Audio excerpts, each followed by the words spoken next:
100 manatdan məmnun deyilsən, 200 gəlir, 200-ə də məmnun olursan. 100 mindən məmnun deyilsən, 200 min gəlir, 200 mindən də məmnun olmursan. Okey, qazanaq, çox qazanmaq ayrı bir şeydir.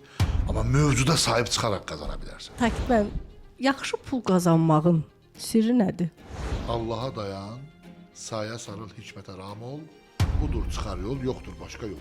İşə başlayanda inandırırıq ki, vav, möhtəşəm ideya tapmışam da, super, tapdım, pisiyo. Partladacaq. Bu dəfə partladacaq. Partladacaq. Azərbaycan şirkəti balalayır. Səndəki adam çıxır, səndəki işi görür kənarda. Sahibkar həm arxada, həm öndə, həm strategiya olduğu zaman sahibkar olmur. O işçi olur. İş bilənə əxlaq öyrətmək çətindir, əxlaq ilə iş öyrətmək asandır. Tamam da 7 milyardda 10 nəfər bunu elədi də, bu zəhrimara qalmış geri qalan eləməyib bax. Adam deyir ki, mən kənara çıxsam buradakı şirkətin batacağına. O şirkət onsuz da batıb.